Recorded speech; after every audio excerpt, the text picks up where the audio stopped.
धनबाद की राजनीति में सांसद ढुल्लू महतो और निरसा विधायक अरूप चटर्जी के बीच सियासी टकराव अब सड़क पर उतरने वाला है। दोनों नेता एक दूसरे पर लगातार गंभीर आरोप लगा रहे हैं और अब 15 जुलाई को निरसा में अलग अलग शक्ति प्रदर्शन और जनसभा करने जा रहे हैं।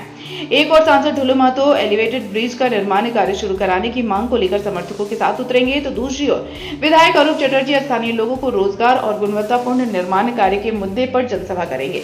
दोनों कार्यक्रमों को लेकर जिला प्रशासन पूरी तरह अलर्ट है। पिछले कई दिनों से सांसद ढुल्लू महतो और विधायक अरूप चटर्जी के बीच जुबानी जंग लगातार तेज होती जा रही है। दोनों नेता एक दूसरे पर गंभीर आरोप लगा रहे हैं। अब यह राजनीतिक मुकाबला शक्ति प्रदर्शन तक पहुंच गया है। 15 जुलाई को दोनों नेताओं ने निरसा में अलग अलग जनसभा का ऐलान किया है। सांसद ढुल्लू महतो एलिवेटेड ब्रिज का निर्माण कार्य शुरू कराने की मांग को लेकर बड़ी संख्या में समर्थकों के साथ सभा करेंगे। वहीं विधायक अरूप चटर्जी स्थानीय युवाओं को रोजगार में प्राथमिकता और निर्माण कार्य की गुणवत्ता जैसे मुद्दों को लेकर जनता के बीच अपनी बात रखेंगे। दोनों सभाओं में हजारों लोगों की शामिल होने की संभावना जताई जा रही है। विरोधी लोग इसमें लग चुका है कि निरसा में नहीं बने और तरह तरह का हथकंडा अपना रहे हैं, तो उसको एक शांति पूर्वक एक विशाल पद यात्रा करके वैसे लोगों को चेतावनी देना चाहेंगे कि जो एलिवेटेड रोड विकास के नाम पर रोकने का प्रयास करेगा, जो निरसा क्षेत्र को विकास का बाधक बनेगा, उसका जवाब निरसा के जनता 24 घंटा देने के लिए तैयार है।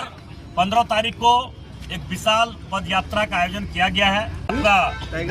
देवियाना हाथबाड़ी तक हम लोग जाएंगे। उसमें आप सब जरूर उसमें आमंत्रित हैं। आप लोग आकर उस पद यात्रा में शामिल नहीं, उनका उद्देश्य पॉलिटिकल है तो निश्चय ही पॉलिटिकल की जवाब पॉलिटिकल में ही दिया जाएगा। अगर निरसा वो बाघमारा में तमाम जगहों को छोड़कर निरसा में शक्ति प्रदर्शन दिखा रहे तो हमारे को दिखा रहे, तो अगर हमको या हम लोगों को दिखाने की कोशिश कर रहे हैं तो निश्चय ही कोई कमजोर नहीं है। सबकी अपनी अपनी पॉलिटिकल ताकत है, तो हम लोग भी वहाँ अपनी शक्ति का परिचय देंगे। हम लोगों ने उसी दिन उसी जगह पर रखा है, इसलिए निश्चय उसका जवाब उस दिन देंगे। भविष्य में जरूरत पड़ने से उनके घर पे भी जाके दे सकते हैं, बागवाड़ा में भी दे सकते हैं। हम लोगों की कुछ मांगे हैं जो एक आम नागरिक होने से भी उनकी मांगे होती है। हमको DPR की कॉपी चाहिए, कार्ज की जो है क्वालिटी की गारंटी चाहिए और यहाँ के लोकल लोगों को रोजगार चाहिए, निरसा के लोकल लोगों को रोजगार चाहिए।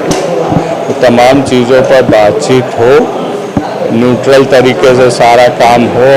ये लड़ाई 2008 से हम लोग लड़ रहे हैं, तो इसलिए ये काफ़ी लंबी लड़ाई की परिणति है।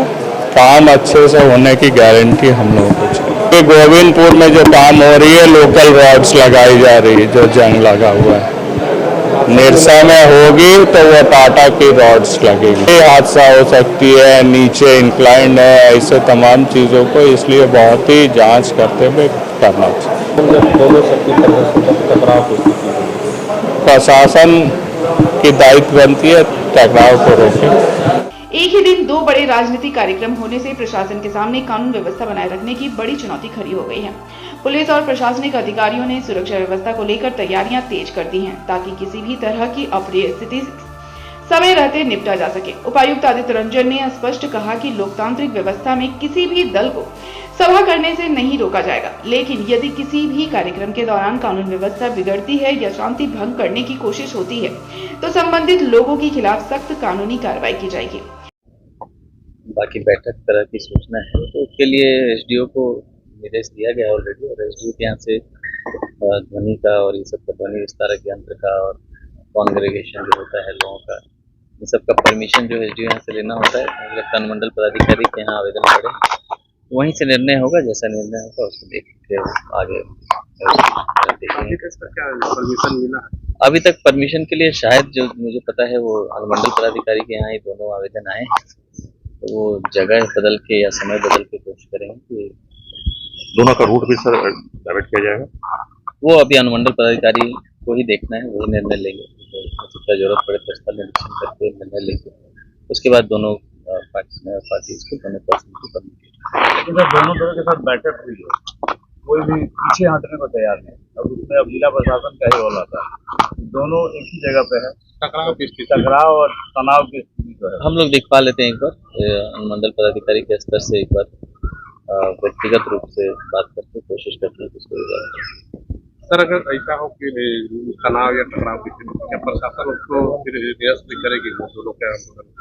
नहीं, देखिए, अब लॉ एंड ऑर्डर का प्रॉब्लम कुछ होगा तो वी आर ऑलवेज देयर। ऐसे कोई लॉ एंड ऑर्डर की समस्या नहीं होगी।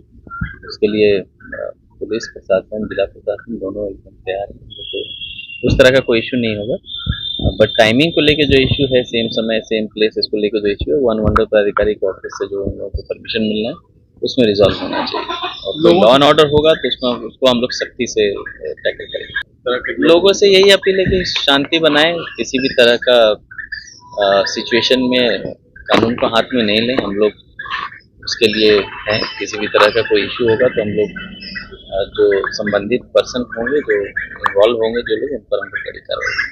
15 जुलाई को निरसा की राजनीति का यह शक्ति प्रदर्शन सिर्फ राजनीतिक ताकत दिखाने तक सीमित रहेगा या फिर सियासी टकराव का रूप लेगा, इस पर सभी की नजरें टिकी हैं। फिलहाल जिला प्रशासन का पूरा फोकस कानून व्यवस्था बनाए रखने पर है ताकि दोनों कार्यक्रम शांतिपूर्ण ढंग से संपन्न हो सके।